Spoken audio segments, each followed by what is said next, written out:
अल्हम्दुलिल्लाहि रब्बिल आलमीन वल आक़िबतु लिल मुत्तक़ीन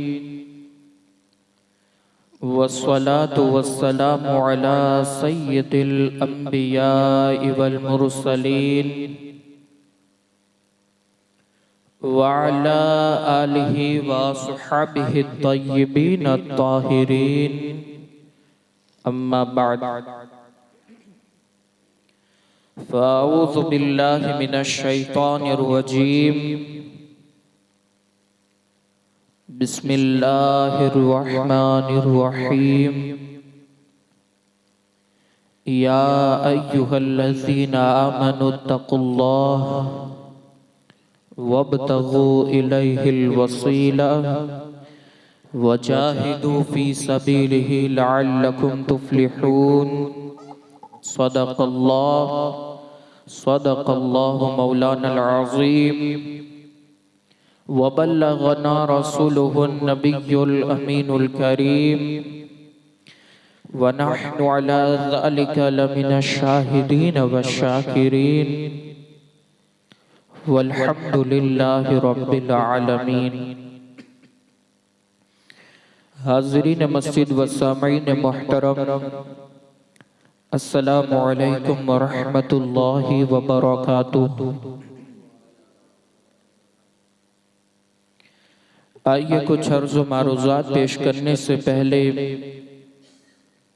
इंतहाई अक़ीदत व मोहब्बत में डूब कर अपने और सारी कायनात के मरकज़ अक़ीदत हुज़ूर रहमत मुज्तबा मुहम्मद मुस्तफ़ा अरवाहुना फ़िदा सल्लल्लाहु तआला अलैहि वसल्लम की बारगाह बेकसपना में अपनी ग़ुलामी का सबूत देते हुए जिस तरीक़े से मैं पढ़ा हूँ, मेरे साथ मिलकर बआवाज़ बुलंद दुरूद व सलाम का हदिया पेश करे। पढ़िए अस्सलातु वस्सलामु अलैका या रसूल अल्लाह। बआवाज़ बुलंद पढ़िए अस्सलातु वस्सलामु अलैका या हबीब अल्लाह। अस्सलातु वस्सलामु अलैका या नबी अल्लाह व अला आलिका व अस्हाबिका या नूर अल्लाह सल्लल्लाहु तआला अलैका वसल्लम। शमे रिसालत के परवानों, गौस व ख्वाजा और रज़ा के चाहने वालों, रसूल गिरामी वक़ार सल्लल्लाहु तआला अलैहि वसल्लम के प्यारे दीवानों, गुज़िश्ता जुमा में आप हज़रात ने कामयाबी की पहली मंजिल यानी ईमान के हवाले से कुछ मालूमात आपने हासिल की थी। आज कामयाबी की दूसरी मंजिल को समाअत करना है। ईमान के बाद कुरान मुक़द्दस के अंदर अल्लाह तबारक व तआला ने जो कामयाबी की दूसरी मंजिल इरशाद फरमाया है वो है इत्तक़ुल्लाह, अल्लाह से डरो, खौफ़े खुदा। कामयाबी की दूसरी मंजिल है अल्लाह से डरना। ईमान सबसे पहली कामयाबी की मंजिल है और उसके बाद अगर कोई कामयाबी की मंजिल है तो वो है खौफ़े खुदा। हर नेकी की जड़ खौफ़े खुदा होती है और हर गुनाह की जड़ खौफ़े खुदा न होना है। अगर इंसान के दिल के अंदर खौफ़े खुदा आ जाए तो मैं ये समझता हूँ कि उससे कोई नेकी करने की ज़रूरत है ही नहीं। बड़ी तवज्जो के साथ सुने, इसलिए कि जिसके दिल के अंदर खौफ़े खुदा आ जाता है फिर बंदे को ऑटोमेटिक नेकी की तरफ उसको तरगीब दिलाने की ज़रूरत नहीं पड़ती, बल्कि वो अपने आप नेकी करता हुआ चला जाता है। वो अपने आप ही नेकियों के अंबार अपने आमाल के अंदर लगाता हुआ नजर आता है। और जिस बंदे के अंदर खौफ खुदा न हो, फिर उसे कितने ही गुनाह के लिए खौफ खुदा से डराया जाए, वो बंदा कभी भी खौफ खुदा अपने दिल में न बसाने की बुनियाद पर अपने आमाल के अंदर गुनाहों के जखीरे को जमा करता चला जाता है। मेरे प्यारे आका सल्लल्लाहु ताला अलैहि वसल्लम के प्यारे दीवानों, जिसके दिल के अंदर खौफ खुदा होता है, उसके लिए अल्लाह तबारक व तआला ने भी कुरान मुक़द्दस के अंदर इरशाद फरमाया, अम्मा मन खाफ़ा मक़ाम रब्बिही व नहन नफ्स अनिल हवा फ़इन्नल जन्नत हियल मअवा।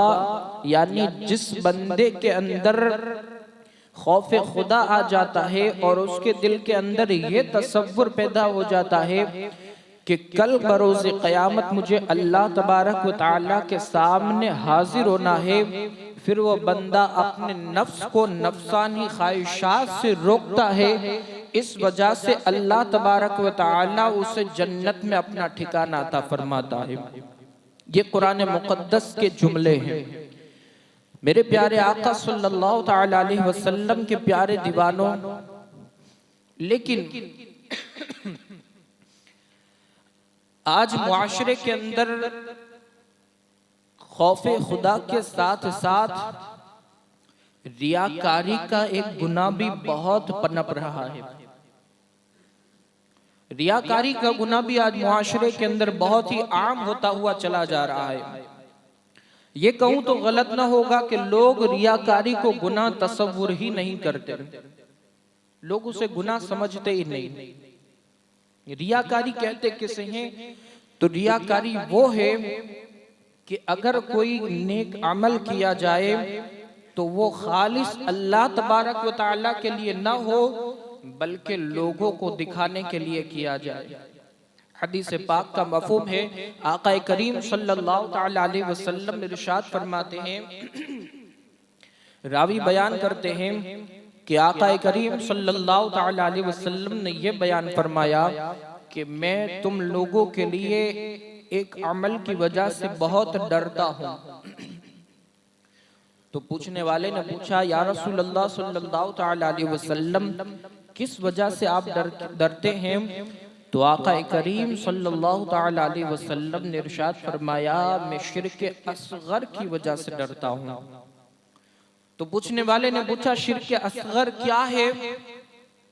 शिर्क असगर कहते किसे हैं? तो आका करीम सल्लल्लाहु ताला अलैहि वसल्लम ने फरमाया, शिर्क असगर का माना है रियाकारी, लोगों को दिखाने के लिए काम करना।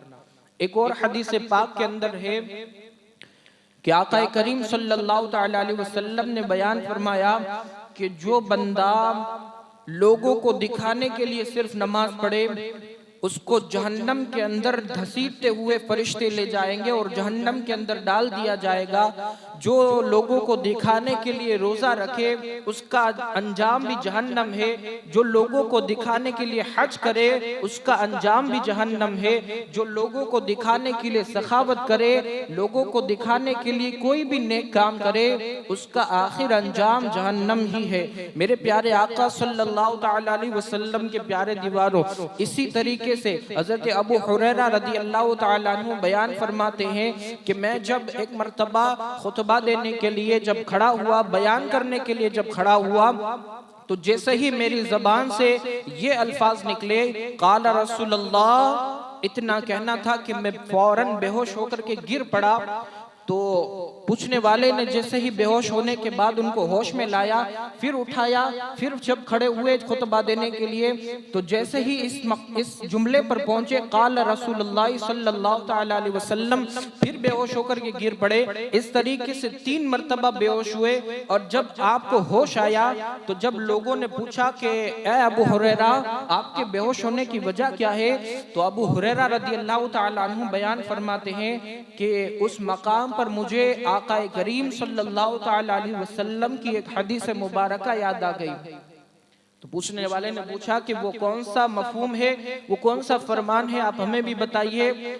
तो हज़रत अबू हुरैरा रज़ी अल्लाह ताला अन्हु बयान फरमाते हैं, हदीस पाक का मफहूम है वो फरमाते हैं कि मुझे आका करीम सल्लल्लाहु ताला अलैहि वसल्लम की ये हदीस ज़हन के अंदर आई और ज़हन के अंदर याद आने के बाद मैं बेहोश हो गया कि आका करीम सल्लल्लाहु ताला अलैहि वसल्लम इरशाद फरमाते हैं कि कल क़यामत के दिन एक कारी जो अच्छा कुरान पढ़ता है, अच्छी आवाज़ के साथ जो है वो मखारिज और सिफात के साथ, तरतील और तजवीद के साथ कुरान मुक़द्दस को पढ़ता है, उस कारी को अल्लाह तबारक व तआला के सामने हाजिर किया जाएगा।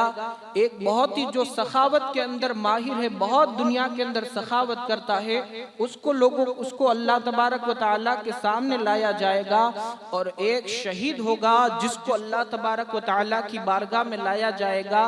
उन तीनों से अल्लाह तबारक व तआला एक एक करके सवाल पूछेगा। सबसे पहले कारी से सवाल पूछेगा कि मैंने तुम्हें दुनिया के अंदर बहुत सारी नेमतें अता फरमाई थी, तुमने मेरे लिए कौन सा नेक अमल किया, तुम मेरे लिए दुनिया से क्या लाए हो। तो वो कारी डरते हुए अल्लाह की बारगाह में अर्ज करेगा, मौला मैंने कुरान पढ़ा, अच्छी आवाज के साथ कुरान पढ़ा और लोगों को भी इल्म दीन सिखाया, इल्म की तरफ रग़बत दिलाई और जो है वो मैंने लोगों को भी कुरान की तरफ तवज्जो दिलाई। तो अल्लाह तबारक व तआला उस कारी से पूछेगा कि सच्चे दिल से बता कि इसके अंदर तुम्हारी नीयत क्या थी। क्या तुम्हारी ये नीयत थी कि लोग तुम्हें दुनिया के अंदर अच्छा कारी कहे, इसलिए तुमने लोगों को इल्म दीन सिखाया और तुमने अच्छी आवाज के साथ कुरान पढ़ा। तो वो कारी डरते हुए अल्लाह की बारगाह में अर्ज करेगा, ए परवरदिगार मेरी नीयत तो यही थी कि लोग मुझे दुनिया के अंदर कारी कहे। अल्लाह तबारक व तआला उस कारी से फरमाएगा कि जब तुम्हें लोगों से कारी कहलवाना पसंद था तो हमने दुनिया ही के अंदर में लोगों से तुम्हें कारी कहलवा दिया। अब तुम्हारे लिए यहाँ पर अल्लाह की बारगाह में कोई जजा नहीं, अब तुम्हारे लिए यहाँ पर कोई नेक अमल नहीं है। फरिश्तों को हुक्म देगा, फरिश्तों इसे मुंह के बल घसीटते हुए ले जाओ और जहन्नम के अंदर डाल दो।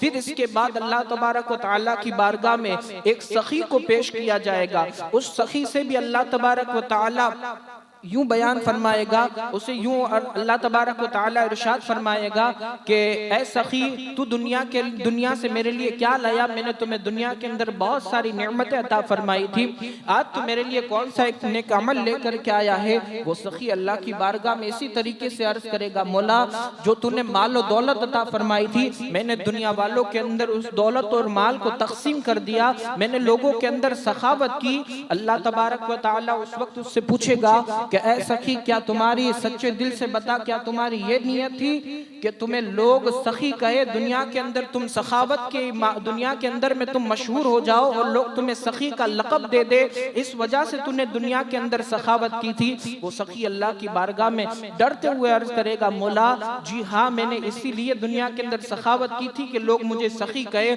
अल्लाह तबारक व तआला उससे भी यही अर्ज करेगा कि अगर तुम्हें दुनिया के अंदर सखी कहलवाना पसंद था, लोगों ने तो तुम्हें दुनिया ही के अंदर में सखावत का लक़ब दे दिया, लोगों ने दुनिया ही के अंदर में सखी का लक़ब दे दिया है। अब मेरे पास तुम्हारे लिए यहाँ पर अल्लाह की बारगाह में कोई जो है वो नेक अमल नहीं है, कोई नेक बदला नहीं है, कोई नेक जजा नहीं है। फरिश्तों को हुक्म देगा, फरिश्तों इसे भी मुंह के बल घसीटते हुए ले जाओ और जहन्नम के अंदर डाल दो। इसके बाद शहीद की बारी आएगी और शहीद भी अल्लाह की बारगाह में अर्ज करेगा, मौला आज बता मैं तुम्हारे लिए क्या कर सकता हूँ। अल्लाह तबारक व तआला उस शहादत के मर्तबे पाने वाले से यही फरमाएगा, तू दुनिया से मेरे लिए क्या लाया है, मैंने तो तुम्हें दुनिया के अंदर बहुत सारी नेमतें अता फरमाई थी, आज तू मेरे लिए कौन सा नेक अमल लेकर के आया है। अल्लाह तबारक व तआला की बारगाह में अर्ज करेगा, मौला मैंने अपनी जान आखिरी लम्हे तक, आखिरी खून का कतरा जब तक के मेरे जिस्म में बाकी था, मैंने तुम्हारे नाम पर उसको कुर्बान कर दिया है।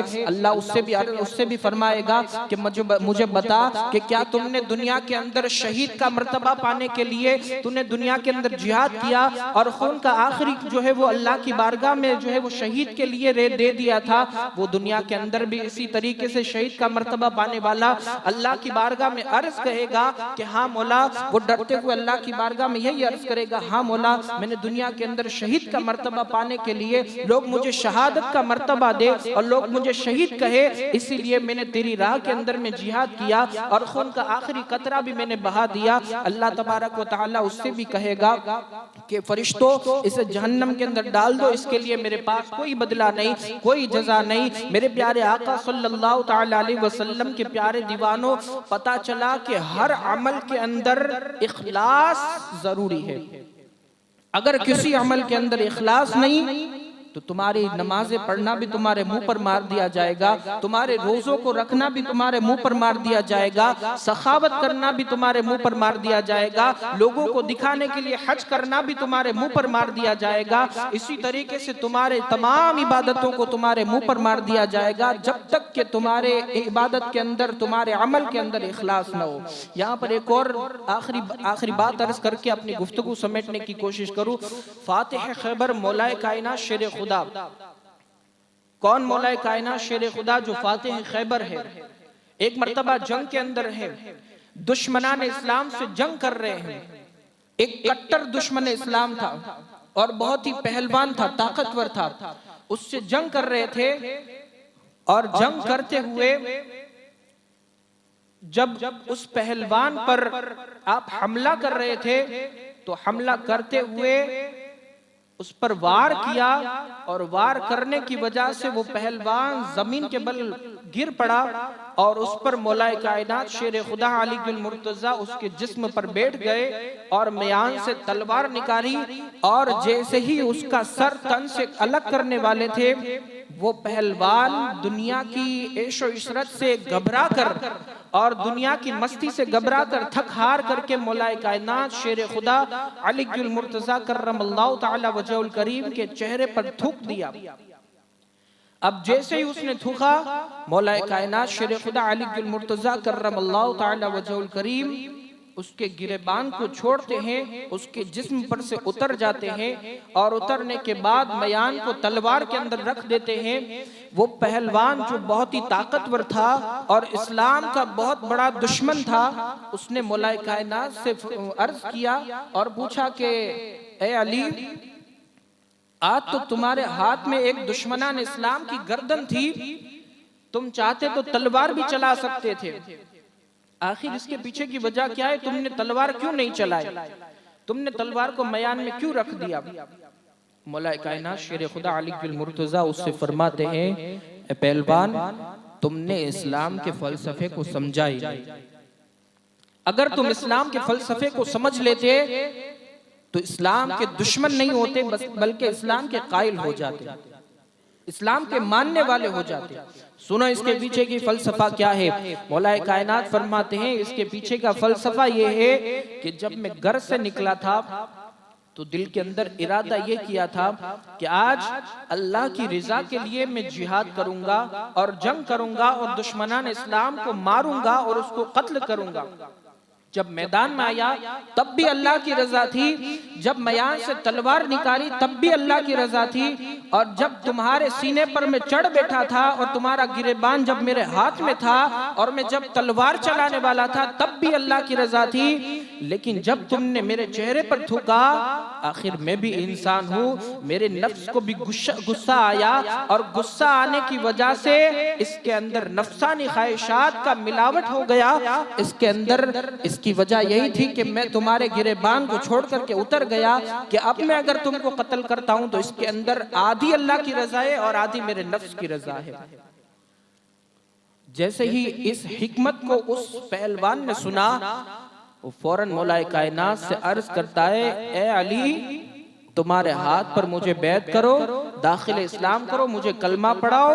अब तक के ये तलवार इस्लाम की दुश्मनावट में चलती थी और इस्लाम की दुश्मनावट में ये तलवार को चला करके मैं जंग करता था, लेकिन अब जब ये तलवार चलेगी तो हिफाजत इस्लाम की बुनियाद पर ये तलवार चलेगी। वमा अलैना इल्लल बलाग। अस्सलामु अलैकुम व रहमतुल्लाहि व बरकातुहू।